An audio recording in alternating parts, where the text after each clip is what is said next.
Bismillahirrahmanirrahim. Assalamualaikum warahmatullahi wabarakatuh.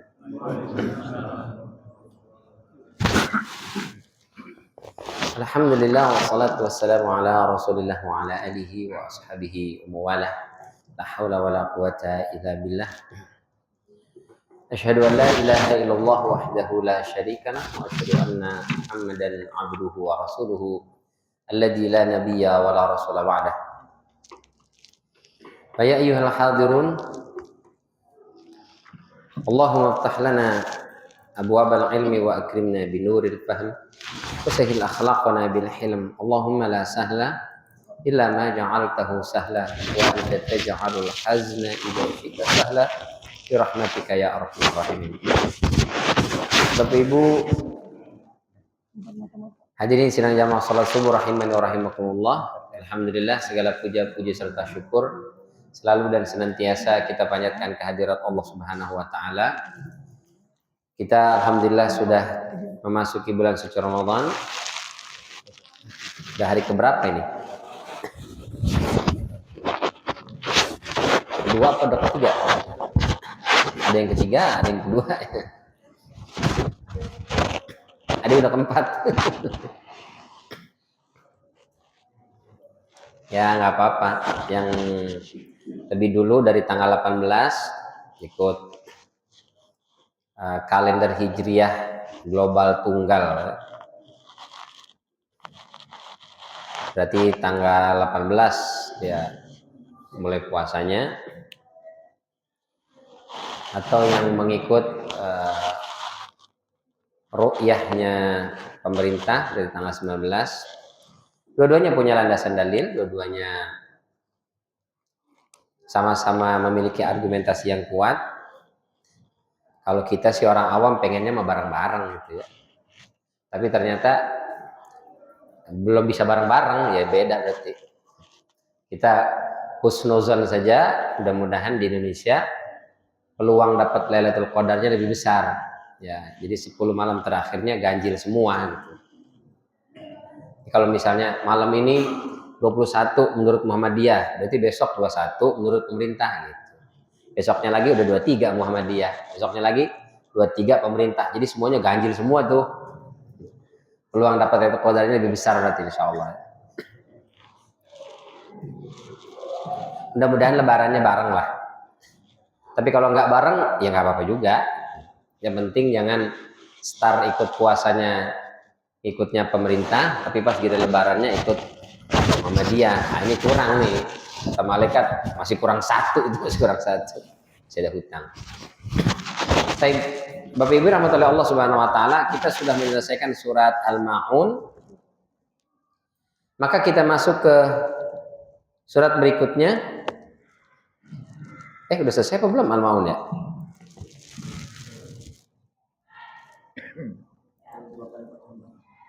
Belum, terakhir belum ya? Alladzina hum yura'un wa yamna'unal ma'un.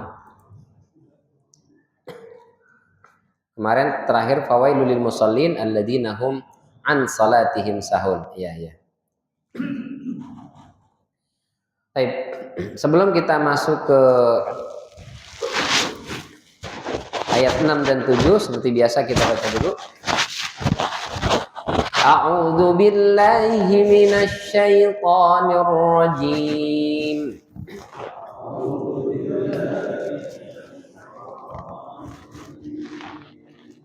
Bismillahirrahmanirrahim.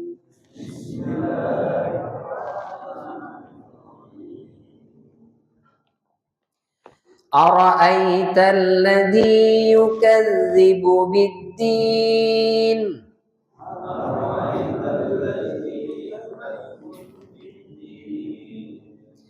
Fadzalikal ladzi yad'ul yatim.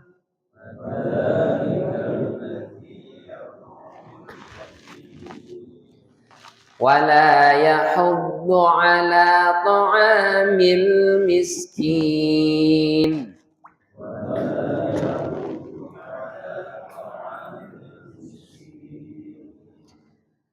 Fawailul lil musallin alladzina hum an salatihim sahun.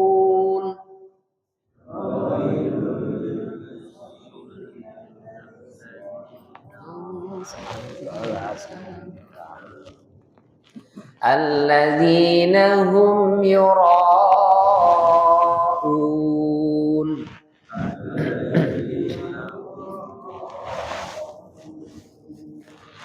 Wa yamna'unal ma'un.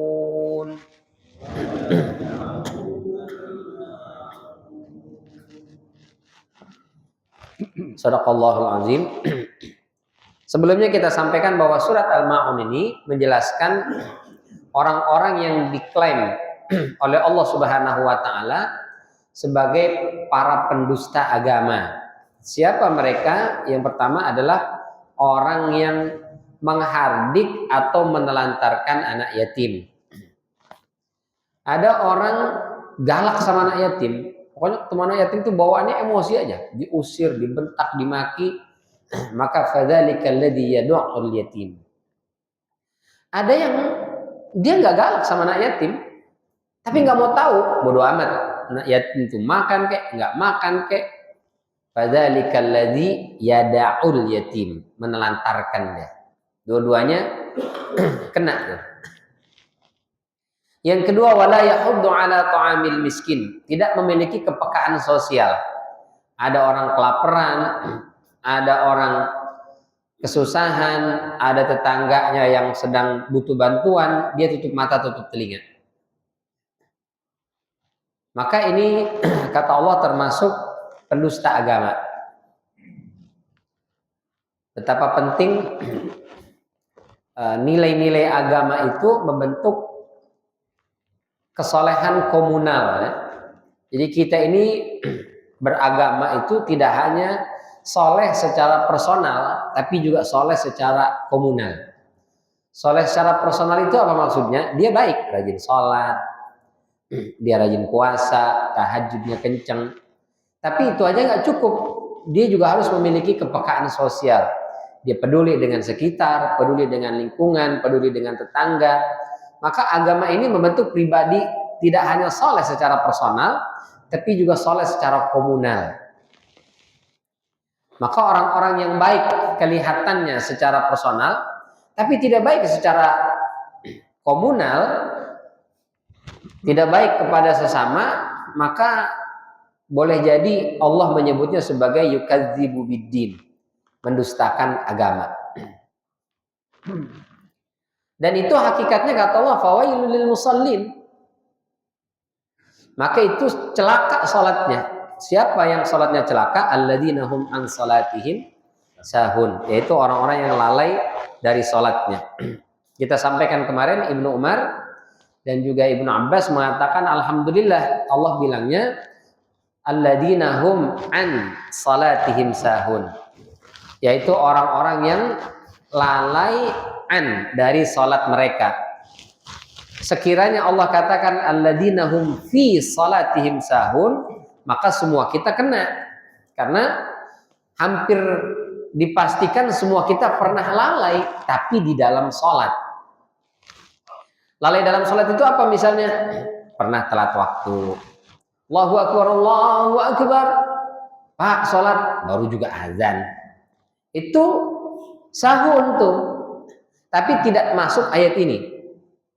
Yang kedua, on time dia. Tapi mungkin pernah lupa bacaan. Ini baca sih gak panjang, cuman al-kafirun, tapi dibikin keder. Muter-muter aja. La abudu ma ta'budu wa la antum abidun ma a'budu wa la ana abidu ma abadtum wa la antum abidun ma a'bud. Itu juga sahun tuh, lalai. Atau tidak lupa bacaan tapi lupa jumlah rakaat. Pas lagi sujud, Allahu akbar. Ya Allah, rakaat ketiga apa keempat ini ya? Itu termasuk sahun. Makanya nanti disunahkan sujud sahwi. Kenapa? Karena dia sahun. Maka sujudnya sahwi namanya. Subhanalladzi la yanamu wa la yashu. Jadi kalau kita sujud lupa, ya Allah, rakaat ketiga, rakaat keempat ini ya. Maka kata Nabi, pilih yang sedikit. Ambil itu adalah 3. Bangun dia, Allahu Akbar. Datang tuh Khanzab, Pak, 5 rakaat loh ini zuhur. Astagfirullah. Iya ya, oh iya bener. Harusnya itu tahiyat akhir, kenapa berdiri? Gak apa-apa, diri aja. Nanti begitu selesai, turun, sujud pertama, terus sujud kedua, lalu kemudian tahiyat akhir. Sebelum salam pertama, tahiyat akhir itu sujud sahwi 2 kali. Allahu Akbar, subhanalladzi la yanamu wa la yashu. 3 kali, paling sedikit 1 kali. Allahu Akbar, nggak ada baca apa-apa. Allahu Akbar, subhanalladzi la yanamu wa la yashu. Ya. Allahu Akbar, baru salam. Assalamualaikum warahmatullahi, assalamualaikum warahmatullahi. Maaf, kalau lupanya bikin kurang, maka sujud sahwinya sebelum salam. Tapi kalau lupanya bikin nambah gerakan, maka sujud sahwinya setelah salam pertama. Misalnya lupanya tahiyat awal, mestinya tahiyat awal, dia bangun tuh Allahu Akbar. Harusnya tahiyat awal ini, kenapa bangun berdiri? Jangan turun lagi, udah berdiri Allah. Jangan, lanjut aja nggak apa-apa. Tapi tahiyat awal bagaimana nih? Nanti diganti dengan sujud sahwi sebelum salam pertama. Tapi kalau lupanya tadi malah bikin nambah gerakan, mestinya tahiyat akhir dia bangun, jadi 5 rakaat, berarti kan udah nambah tuh. Maka sujud sahwinya setelah salam. Nah, itu kalau sholat sendirian, maka sholatlah berjamaah. Kalau berjamaah aman, insya Allah. Kita lupa ada imam lupa ada makmum. Begitu imam salah, subhanallah, kasih tahu yang laki-laki. Kalau perempuan menepuk pahanya kalau perempuan. Tapi kalau perempuan dengan perempuan, kalau perempuan bareng dengan sama laki-laki, di belakang nggak kedengeran, udah biarin, serahkan sama laki-laki aja. Jangan di belakang ikutan, nggak usah ya. Biar bapak-bapak aja di depan, subhanallah. Tapi kita sudah bilang subhanallah, imam tetap bangun nih, mestinya tahiyat awal, imam tetap bangun. Pas imam Allah, subhanallah, dia tetap bangun tuh berdiri. Maka nggak usah kita tarik, subhanallah, suruh turun, nggak perlu. Makmum ikut imam, meskipun kita tahu imam salah nih, tadi dia lupa, nggak tahiyat awal, keburu diri. Kalau sudah tegak, nggak apa-apa, maka makmum semuanya ikut berdiri. Yang subhanallah, subhanallah, nggak juga mau turun, udahlah imam, selalulah mau ngapain kayak dah, gue tetap tahiyat awal. Nah, ini nggak benar. Kita sholat berjamaah itu ikut imam. Mestinya begitu juga dalam kehidupan bermasyarakat, ikut imam.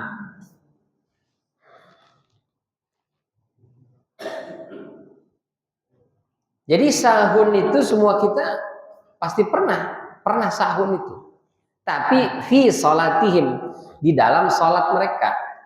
Kalau an sholatihim sahun, nah ini yang tercela. Apa maknanya an sholatihim sahun itu? Pertama, dia tidak memiliki keyakinan bahwa sholat itu perintah agama. Ya, sholat aja, jadi malas-malesan. Ya, boleh jadi sholat ya, tapi untuk caper, untuk cari muka, nggak tahu mukanya di mana ditaruhnya itu, maka dicariin. Dia sholat itu bukan karena Allah, karena mau ada pemilihan RW misalnya. Tumben itu siapa? Biasanya nggak pernah nongol di masjid, tiba-tiba nongol misalnya. Oh, pantas mau ada pemilihan RT, RW misalnya. Tapi itu daerah lain ya. Kalau di kita kan RT, RW-nya belum mau rajin sholat, alhamdulillah. Ini umpama dia mau calon jadi lurah, dia mau mencalonkan diri jadi bupati, calonkan diri bahkan mungkin jadi presiden. Yang biasanya mungkin nggak sholat, tiba-tiba sholat. Udah gitu harus di-shoot pakai kamera. Azan pun, kalau azan biasanya nggak pernah azan, baru-baru di-shoot kamera. Nah, ini jatuhnya sahun yang tercela ya, karena dia untuk pamer. Berarti ibadahnya bukan karena Allah. Atau yang kedua, sholat dia sholat, tapi tidak melahirkan kepekaan sosial. Sholat sih sholat, tapi dia mulutnya tidak dijaga, suka menghardik, membentak anak yatim, menelantarkan anak yatim, tidak memiliki kepedulian terhadap tetangga mau nyungsep mau gimana dia bodoh amat. Ini berarti sholatnya sahun nih, karena tidak melahirkan kepedulian sosial. Maka Nabi selalu mengajarkan al-jar qabla dar. Cari tetangga dulu sebelum cari rumah. Ya kita kalau mau tinggal di suatu tempat, lihat dulu lingkungannya. Lingkungannya bagus gak nih? Masjidnya bagaimana nih? Tetangganya bagaimana nih? Itu dulu tuh sebenarnya sunnahnya. Al-jar qabla dar. Nyari tetangganya dulu, baru kemudian rumah. Kalau kita sekarang nyari sesuai budget Ustaz. Tetangga belakangan dah, penting masuk kantong apa enggak? Tetangganya Masya Allah bagus-bagus. Cicilannya Ustaz, kagak sanggup. Ya nggak apa-apa, kita beli rumah. Mungkin sesuai dengan isi kantong kita. Kita nggak tahu nih lingkungannya, kita nggak tahu tetangganya. Maka mesti cek dulu tuh. Karena kita tinggal di situ bukan hanya sehari 2 hari. Mungkin kita sampai meninggal di situ. Maka lihat, oh lingkungannya seperti ini. Masjidnya ada apa enggak nih? Jauh apa enggak? Ini ada orang sekarang aja nyari rumah yang jauh dari masjid. Kenapa? Berisik saya Ustaz kalau dekat rumah, dekat masjid katanya. Ada yang sengaja begitu. Muslim padahal dia nggak mau tinggal rumahnya dekat masjid karena merasa terganggu. Wah, apalagi belum puasa katanya, ada urusan, belum bangunin sahur, pusing katanya. Padahal Muslim, azan paling depan komplain, berisik nih, azan nggak kencang-kencang. Ya memang azan nggak boleh kencang-kencang. Azan itu Allahu Akbar, bukan kencang-kencang, ya bukan. Jangan keras-keras, gak usah pakai speaker keluar. Ya gimana azan nggak pakai speaker keluar? Disebut dengan azan kan i'lam, pemberitahuan, informasi. Ini nggak boleh pakai toa keluar, Masya Allah. Muslim padahal dia. Yang non Muslim aja nyantai-nyantai aja. Yang non Muslim ditanya, tersinggung nggak Pak? Terganggu nggak dengan suara azan? Enggak. Malah bagus katanya. Kita jadi bangun pagi, kita jadi tahu waktu. Oh, sudah waktu zuhur nih. Mestinya sudah menyiapkan ini. Oh, sudah masuk waktu asar nih. Siap-siap. Oh, udah maghrib nih. Oh, udah isya nih. Oh, udah subuh nih. Bagus katanya kan. Yang Muslim malah yang gerah. Ah, ini hati-hati tuh. Mungkin dia sholat, tapi dia terganggu dengan suara orang sholat. Fawailul lil musallin alladzina hum an salatihim sahun. Auzubillah. Maka Nabi mengajarkan kepada kita al-jar qabla dar, tetangga dulu baru kemudian rumah. Karena kita hidup bermasyarakat. Karena kita hidup bertetangga. Kalau kita ada apa-apa, meskipun saudara kandung kita 12 orang, tapi kan tinggalnya di mana-mana. Nauzubillah. Kalau kita meninggal, yang pertama ngurusin jenazah kita tetangga kita. Yang saudara-saudara kita jauh-jauh mungkin nunggu datang waktunya berapa. Yang ngurus ya tetangga. Ada apa-apa tetangga. Nauzubillah, ada musibah kebakaran atau apa, tetangga yang paling dekat itu. Maka kalau orang sholat tapi buruk sama lingkungannya, maka kata Allah itu fawailul lil musallin. Celaka sholatnya dan itu pendusta agama. Masya Allah. Maka Nabi SAW banyak sekali dalam hadis-hadis itu menjelaskan tentang bagaimana kita bermuamalah dengan tetangga. Karena mohon maaf, menjadi barometer keimanan, man kana yu'minu billahi wal yaumil akhir falyukrim jarahu. Barang siapa yang beriman kepada Allah dan beriman kepada hari akhir, maka hendaklah dia memuliakan tetangganya. Masya Allah. Patokan ukuran iman seseorang itu oleh Nabi diukur dengan seberapa bagus dia bertetangga. Kalau dia punya masalah dengan tetangganya, imannya bermasalah tuh kata Nabi. Meskipun mungkin dia rajin sholat, mungkin dia secara personal mungkin bagus ibadahnya, tapi buruk kepada tetangganya, itu menjadi cerminan ada something problem dalam hal keimanannya tuh. Maka orang beriman itu tercermin dalam tutur kata, tindakan, perbuatan. Sholat itu memang komunikasi kita dengan Allah, tapi efeknya harus memberi dampak kepada lingkungan. Maka khairun nas Anfa'uhum linnas, manusia yang paling baik itu bukan yang paling banyak tahajudnya, paling banyak puasanya, paling banyak tilawatul Qur'annya, tapi yang paling bermanfaat kepada sesama. Masya Allah ya. Maka kita pernah sampaikan sebelum Ramadan itu 15 hari Nabi sudah wanti-wanti. Nih di nisfu Sya'ban itu Allah turun ke langit dunia untuk apa? Fayaghfiru li jami'i khalqi, untuk mengampuni semua dosa kesalahan kita. Diampuni oleh Allah Subhanahu wa taala. Kecuali dua orang. Siapa itu? Musyrik wa musyahin, orang musyrik dan orang yang sedang ada permusuhan. Dia masih benci, dia masih dendam, dia masih dongkol, dia masih sebel sama tetangganya, sama lingkungannya, sama saudaranya. Itu gak dapat ampunan dari Allah Subhanahu wa taala. Maka seolah-olah Nabi ngasih tahu, ini sebelum masuk Ramadan, jangan ada lagi permusuhan, udah nggak ada lagi rasa benci, ya, rasa dongkol, jangan sampai kita saling memfitnah. Nauzubillah min dzalik. Maka kita minta maaf tuh, minta maaf sama tetangga, minta maaf sama kolega, minta maaf sama teman. Mau masuk Ramadan, supaya bersih nih, kita beribadah di bulan Ramadan, ingin mendapatkan ampunan dari Allah Subhanahu wa taala. Jangan sampai kita, ya Allah ampuni saya, ya Allah maafkan saya, ya Allah. Kata Allah, kau datang merengek, menangis minta maaf kepadaku, tapi ada tetanggamu datang minta maaf, kau tutup mata, tutup telinga, kau tidak mau maafin dia. Bagaimana bisa kau meminta maaf dariku sementara kau tidak mau memberikan maaf kepada orang lain? Kalau kita sudah memaafkan kesalahan orang, meminta maaf kepada orang, Allah itu nggak perlu diminta pun diampuni sudah. Banyak sekali hadis-hadis, kita nggak perlu minta ampun, sudah diampuni. Duduk di majelis ilmu ini, sudah diampuni dosa kita. Ketemu Ramadan, diampuni dosa kesalahan kita. Setiap hari di bulan Ramadan, diampuni dosa dan kesalahan kita. Nggak perlu kita merengek pun diampuni oleh Allah. Yang penting kita di sini nggak ada benci sama orang, nggak ada permusuhan sama orang. Insyaallah. Dia Ustaz yang zalim, dia yang jahat, harusnya dia dong yang minta maaf sama saya. Saya sih nggak ada masalah, dia yang masalah sama saya, dia lah harus minta maaf.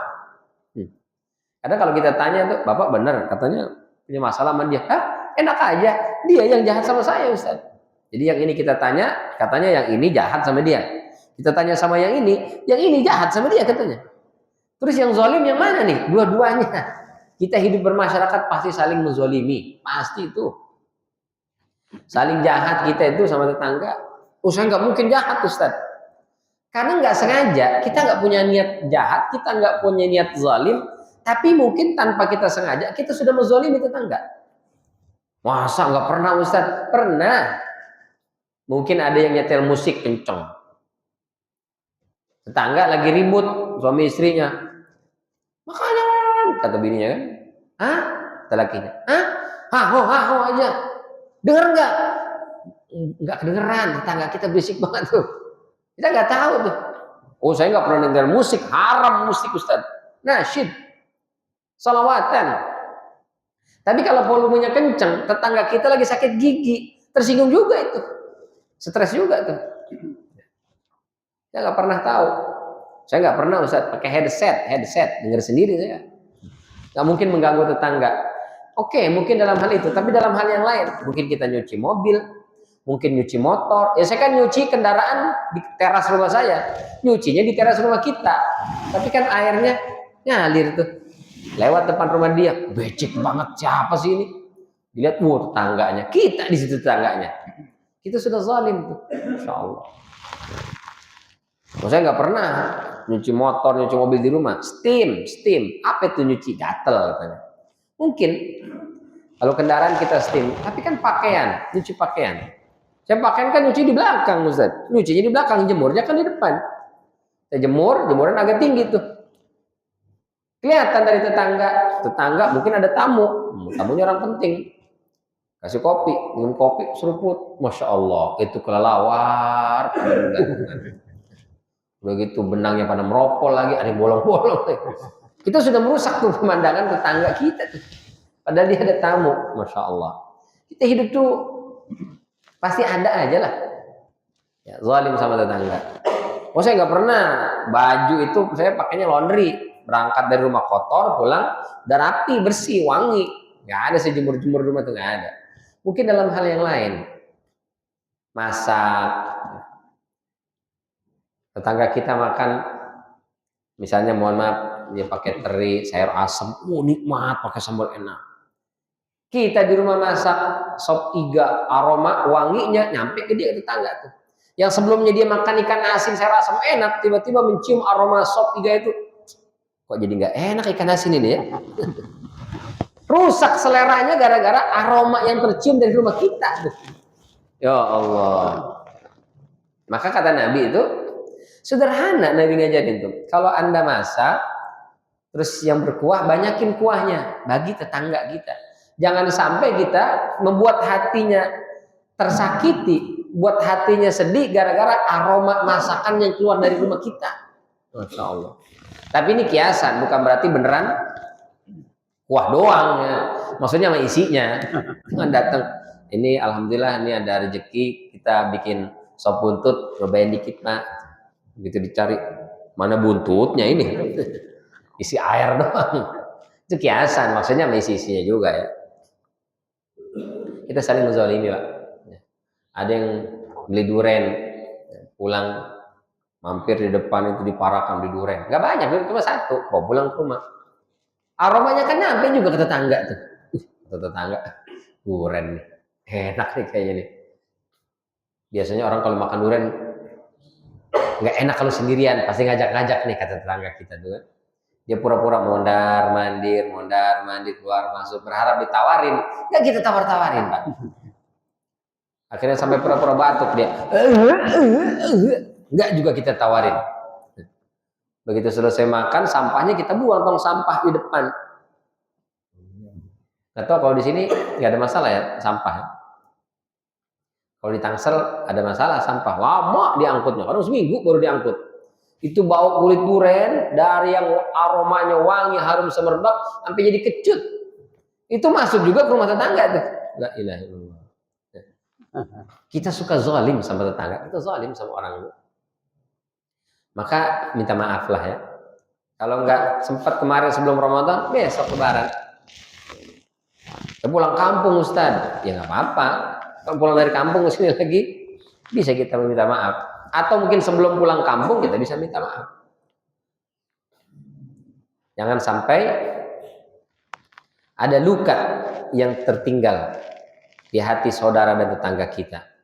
Itu cerminan sholatnya sahun itu. Maka disebutnya an, bukan fi. Kalau fi ketika sholat, dan semua kita pasti pernah melakukan itu. Pernah lalai dalam sholat. Tapi kalau lalai di luar sholat tadi itu an sholatihim, itu yang kita jaga. Jangan sampai sholat kita tidak melahirkan akhlak yang baik. Sholat mau sholat, tapi mulutnya tajam. Sholat mau sholat, tapi mengambil yang bukan haknya. Sholat mau sholat, tapi tidak memiliki kepekaan sosial. Nah ini yang bermasalah. Jadi di antara pendusta agama adalah mereka yang lalai dalam sholatnya. Ustaz, sholat berarti mereka sholat. Berarti sholat aja bisa celaka. Iya. Kalau sholatnya tidak melahirkan kebaikan. Karena sholat itu kata Allah, inna sholata tanha anil fahsyai wal munkar. Sholat itu harus mampu membuat pelakunya mencegah dari perbuatan keji dan munkar.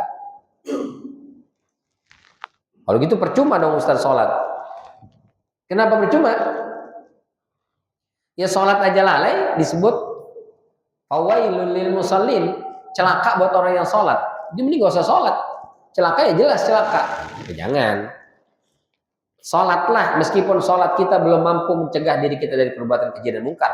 Yang kita perbaiki adalah akhlaknya, bukan sholatnya ditinggal. Percuma sholat Ustaz, gak usah sholat sekalian lah. Nah, itu salah logikanya. Justru harusnya ya Allah iya, saya sholat tapi kok berantem mulu sama saudara. Saya sholat tapi kok bertengkar tuh sama tetangga. Sholat tapi kok saya memaki orang ini. Aduh, astagfirullahaladzim, sarang teh, saya tahanlah. Maksud harusnya begitu. Ya. Sholatnya yang kita beresin, kita perbaiki, bukan kemudian kita tinggal. Karena kalau yang nggak sholat lebih ngeri lagi.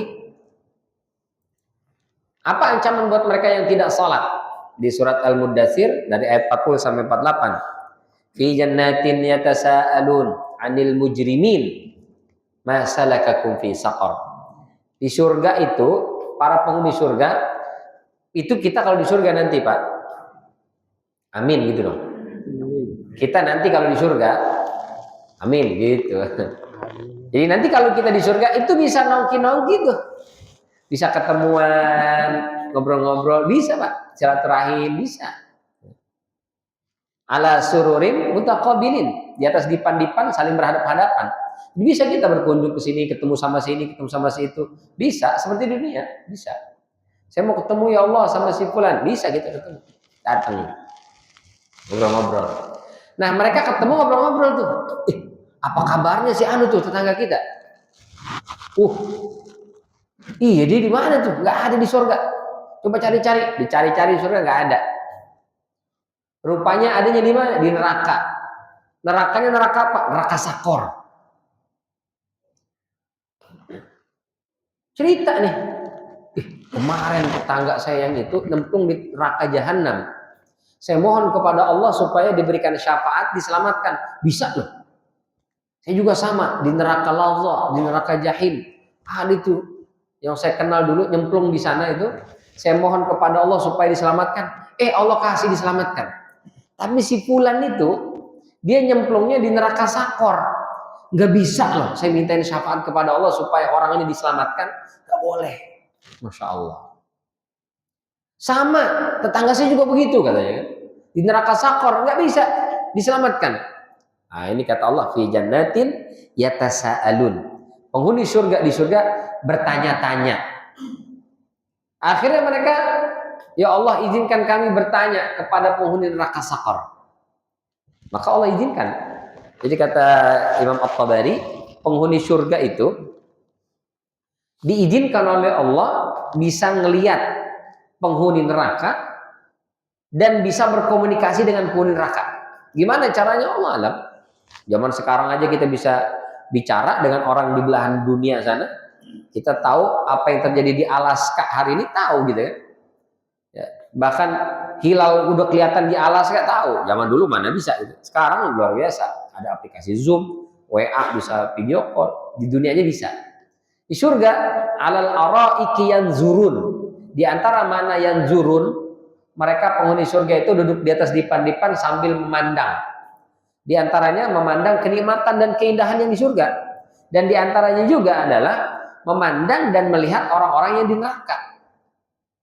Saya pengen tahu nasib si fulan di mana dia ya Allah. Nah, itu ada di neraka. Maka Allah izinkan untuk bisa komunikasi itu dengan penghuni neraka sakor. Setelah itu bertanya-tanya, masalakakum fi sakor. Kalian kenapa nyemplungnya ke neraka sakor? Apa sih dosa kalian? Kenapa bisa nyemplungnya ke neraka yang ini, bukan yang itu, yang itu, yang itu, yang itu? Neraka itu laha sab'atu abwab kata Allah, ada 7 pintu. Kenapa nyemplungnya ke neraka sakor? Kenapa nggak pintu-pintu yang lain? Masya Allah. Jadi neraka itu punya pintu. Tapi kita oleh Nabi tidak dikasih kuncinya. Beda sama surga. Surga ada 8 pintu. Dan kita sudah dikasih kuncinya. Miftahul jannah la ilaha illallah. Kalau kata Gus Baha, maka kita semua ini masuk surga. Kenapa? Karena udah dikasih kuncinya. Maka rada aneh kalau ada orang pegangnya kunci surga, tapi masuknya ke neraka. Kok bisa? Padahal dia nggak punya kunci tuh. Nggak dikasih sama Nabi kunci ke neraka. Kok bisa nyemplung ke neraka? Harusnya kan ke surga. Meskipun kata sebagian kiai, ya mungkin dia bisa nyemplung ke neraka karena neraka pintunya kagak dikunci, kebuka. Jadi kita masuk surga semua insya Allah. Nah di situ bertanya, masalakakum fi saqar? Apa yang menyebabkan kalian nyemplung ke neraka sakar? Yang pertama mereka jawab, qalu lam naku minal musallin. Kami waktu di dunia dulu nggak sholat, masya Allah. Nggak sholat itu tuh ngeri banget tuh. Nyemplungnya ke neraka sakar. Dan kalau sudah di neraka sakar, nggak bisa dikasih syafaat. Di ayat 48 itu, fama tanfa'uhum syafa'atus syafi'in. Maka tidak berlaku buat penghuni neraka sakor syafaat siapapun. Masya Allah. Lam naku minal musallin wa lam naku nut'imul miskin. Kami enggak suka memberi makan kepada orang miskin. Wa kunna nakhudhu ma'al khaidin. Kami selalu menghabiskan waktu dengan orang-orang yang lalai, bukan orang-orang baik. Wa kunna nukadzibu biyaumiddin. Kami mendustakan adanya hari berbangkit. Kami mendustakan agama. Masya Allah. Hatta atana al-yaqin. Itu terus dilakukan sampai akhirnya dia mati. Begitu mati nanti di neraka, dicemplunginya ke neraka sakor. Apa kata Allah? Fama tanfa'uhum syafa'atus syafi'in. Maka siapapun tidak bisa memberikan syafaat kepada penghuni neraka sakor. Imam As-Suyuti dalam Ad-Durr Al-Mansur mengutip hadis Nabi SAW, kata Nabi, la yakhrujanna bi syafa'ati min ahlil iman minan nar. Dengan syafaatku Allah kasih izin untuk menyelamatkan semua orang beriman yang nyemplung ke neraka. Hatta la yabqa fiha ahadun. Sampai tidak ada tersisa satu orang pun di neraka itu. Kecuali semuanya sudah ditarik. Mungkin ada yang baru sehari dapat syafaat. Ada yang sebulan, ada yang setahun, ada yang 10 tahun, ada yang 1000 tahun baru kemudian diangkat. Yang jelas semua akan diangkat pada akhirnya. Yang beriman ya. Akan diangkat kata Nabi dengan syafaat Nabi Muhammad SAW. Illa ahlu hadhil ayat. Kecuali yang disebutkan dalam ayat ini, kata Nabi, saya pun nggak bisa. Masya Allah. Jadi kalau udah nggak sholat, biarpun doer tuh bibir baca sholawat, nggak bisa Nabi Muhammad nyelamatin. Maka tetap harus sholat. Ya, ada orang-orang yang rajin sholawatan, saya rajin, Masya Allah. Karena dia meyakini dengan sholawatan saya dapat syafaat besok, tapi nggak sholat. Kata Nabi, nggak bisa. Nabi nggak bisa nyelamatin karena sholat itu komunikasi kita dengan Allah Subhanahu Wa Taala yang paling utama. Maka sesulit apapun hidup kita, sesibuk apapun aktivitas kita, sholat jangan sampai kita tinggal. Jangan sampai puasa tapi nggak sholat. Puasa dia karena sahur semangat luar biasa, jam 3 udah makan. Sampai subuh di sini, habis itu tidur, bangun-bangun menjelang maghrib. Zuhur lewat, asar hilang. Ini nggak benar. Puasa wajib, sholat juga wajib. Bahkan sholat lebih utama. Jadi jangan sampai kita tinggalkan sholat karena puasa. Juga jangan tinggalkan puasa karena sholat, nggak benar. Kalau orang sholat tapi orang puasa tapi nggak sholat, kalau kata almarhum Zainuddin MZ itu kayak orang pakai baju tapi nggak pakai celana. Sama-sama berfungsi menutup aurat, sama-sama harus kita pakai dua-duanya.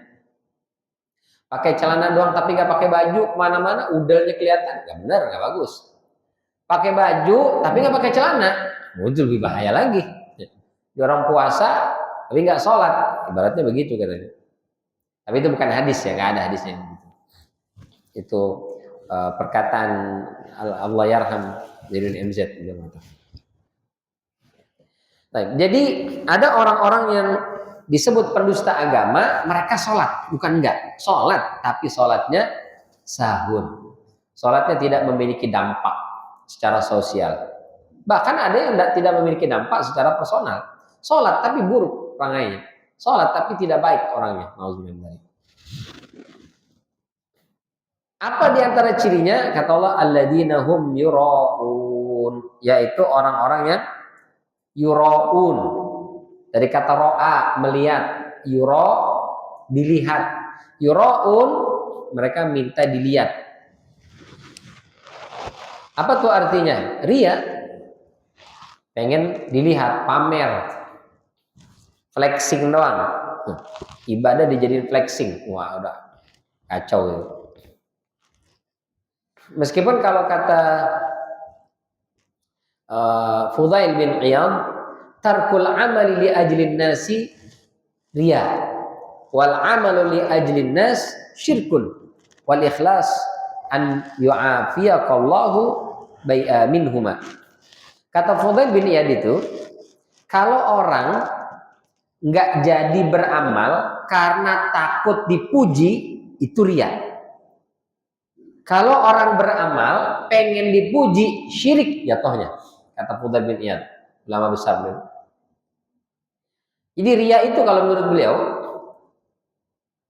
nggak jadi beramal karena takut dipuji, itu udah riya. Ayo tarawih berjamaah, aduh tarawih berjamaah kelihatan sama orang, saya takut dibilang pamer, di rumah aja lah. Ayo kita nyumbang nih untuk iftar, buka bersama di masjid. Aduh, enggak lah, kalau nyumbang begitu jadi kelihatan sama orang, nanti takutnya riya saya. Ayo bapak-bapak kita tadarusan di masjid, selesai tarawih jangan pulang dulu ya, sejam aja kita duduk bareng-bareng ngaji bersama-sama. Aduh, saya enggak lah. Kenapa enggak mau? Nanti takut riya, ngaji masa ngumpul begitu, baju aja sendiri barang-barang begitu, nanti takutnya riya. Itu kata Fudail bin Iyad, udah riya namanya itu. Dia tidak mau beramal karena takut dipuji orang, takut dilihat orang, itu riya namanya. Justru kalau orang berharap dipuji oleh orang lain, dia beramal pengen dilihat oleh orang lain, itu bukan riya kata Fudail bin Iyad, justru itu namanya syirik. Nah, ikhlas Allah selamatkan kita dari keduanya. Kita tidak beramal, nggak ada urusan sama orang. Kita beramal juga nggak ada urusan sama orang. Ya Ramadan momentumnya, buka bersama nggak ada masalah, bareng-bareng. Karena itu tidak ada kesombongan insya Allah. Beda sama puasa sunnah. Kalau puasa sunnah peluang sombongnya ada. Buka puasa hari ini Pak.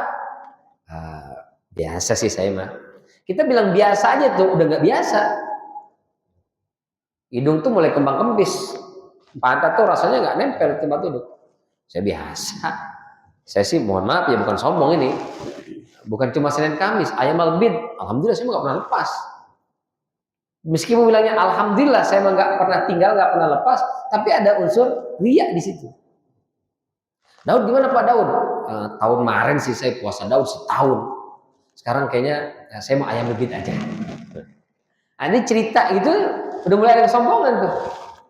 Betul kalau sunnah, karena nggak semua orang lakukan. Disitulah muncul ujub, muncul riya, muncul sum'ah. Tapi kalau puasa Ramadan, insya Allah nggak ada itu. Puasa Pak? Iya nih puasa. Sama saya juga puasa. Ini juga puasa, ini puasa. Semua kita puasa. Kecuali situ tuh, dia nggak puasa. Ada Muslim boleh nggak puasa? Boleh. Siapa Muslim yang boleh nggak puasa? Anak kecil. Yang kedua, sakit atau safar, boleh nggak puasa. Yang ketiga,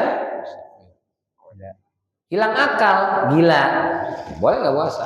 Jadi kalau ada orang Muslim nggak puasa, anak kecil, udah gede Ustaz, udah punya anak 3, mungkin lagi safar, nggak kemana-mana, sakit kali, sehat, main padel. Mungkin yang ketiga, gila kali dia. Puasa. Jadi kalau Fudail bin Iyad, riya itu tidak jadi beramal karena takut dipuji orang, udah riya. Kalau dia beramal karena pengen dipuji oleh orang, jatuhnya malah syirik. Yuriduna ayyuhmadu bima lam yaf'alu. Jadi riya itu merupakan kesyirikan, menyebabkan hilangnya pahala dari amal kebaikan. Maka kata Allah dalam surat Al-Kahfi ayat 110 itu, "Faman kana yarju liqa'a rabbih falyamal 'amalan shalihan wa la yusyrik bi ibadati rabbih ahada." Barang siapa yang pengen ketemu Allah besok, tentu ketemu dengan kondisi yang terbaik. Falyamal 'amalan shalihan, maka adalah dia melakukan amal saleh, wa la yusyrik bi ibadati rabbih ahada, dan jangan menyekutukan Allah dengan sesuatu pun. Jangan sampai dicampur ya. Sholat mesolat tapi syirik juga dilakukan. Ada orang rajin sholat tapi di rumahnya dia punya benda pusaka yang tiap hari dikasih mandi dengan kembang 7 rupa. Ini keris peninggalan leluhur Ustaz, dimandiinnya pakai ritual-ritual tertentu. Kenapa Pak? Keris kalau gosok ya gosok aja, diasah ya diasah. Oh ini bukan keris, bukan sembarang keris, cakep. Saya bukan pantun Ustaz, saya mau ngasih tahu ini bukan sembarang keris. Kenapa Pak? Dengan keris ini itu bisnis saya jadi lancar. Dengan keris ini rumah tangga saya, anak-anak saya jadi syirik sudah tuh. Meskipun dia salat, syirik jatuhnya. Nauzubillah min dzalik. Atau syirik kecil. Dia sih nggak ada tuh nyembah patung, nyembah benda, nyembah makhluk selain Allah, nggak ada. Dia sholat nyembah Allah. Tapi dia ibadahnya karena pengen dipuji orang. Kalau dipuji, kalau banyak orang sholatnya Allahu Akbar. Karena ada orang. Nggak ada orang. Allahu Akbar. Allahu Akbar. Nah itu syirik kecil tuh kata Nabi. Asyirkul asghar. Yaitu riya. Dan itu bisa menghapus pahala ibadah kita. Kita sedekah, kita bantu ngirim dana buat buka bersama di masjid, kirim foto, cekrek. Lalu kita aware di grup, nih ayo siapa yang mau ikutan? Dalam rangka ingin memotivasi orang, nggak ria, boleh. Kita foto, Bapak Ibu, alhamdulillah nih hari ini kita dapat bantuan takjil. Sekian untuk sekian orang. Alhamdulillah untuk buka sekian nasi box. Monggo silakan yang mau ikut. Ini sudah kami awali ada 20 box nasi misalnya. Itu memotivasi orang boleh nggak apa-apa. Tapi kalau nih lihat nih. Itu di Masjidul Hidayah kalau bukan saya nggak bakalan jalan, nggak bakalan ini. Nah, itu riak jatuhnya. Tapi kalau memotivasi orang boleh. Dalam rangka mengajak. Nabi pernah meminta sahabat infak tuh jor-joran diperlihatkan. Kita tahu hadisnya ya. Ketika mau perang Tabuk, kata Nabi, kita butuh dana. Yang mau nyumbang, mau infak sekarang saya tunggu, datang ke sini. Saya tungguin di sini. Silakan balik ke rumah, cari apa yang bisa dibawa, bawa ke sini. Yang kalian sudah jatuh tempo bayar zakat, segera bayarkan sekarang. Boleh zakat tahun depan dibayarkan dari sekarang, boleh. Silakan. Ditungguin namanya Nabi itu. Semua pada pulang ke rumah. Datang, ada yang ngasih ini, ngasih itu, ada yang ngasih ontak, ngasih kambing, ngasih macam-macam dari semua orang. Itu disaksikan oleh semua orang. Gak lama datang Umar, bawa harta banyak sekali. Ditanya sama Rasulullah, Umar, ente banyak bener ini. Terus yang ente tinggalin buat keluarga apa? Nanti gimana? Gak makan keluargamu? Kata Umar bin Khattab, taraktu lahum mislahu. Saya tinggalkan buat keluarga saya segini juga ya Rasul. Berarti total hartanya dibagi dua, separuh dia bawa disumbangkan ke Rasulullah, separuhnya lagi buat keluarganya. Itu disaksikan oleh semua orang yang ada di situ. Sampai kata Umar, tapi dalam hati, hari ini saya bisa nandingin ngalahin Abu Bakar nih. Gak mungkin Abu Bakar sebanyak ini. Gak lama datang Abu Bakar, lebih banyak lagi. Kaget Rasulullah. Abu Bakar ini banyak banget ini. Terus bagaimana kau tinggalkan buat keluargamu? Mada tarakta li ahlik? Apa yang kau tinggalkan untuk keluargamu?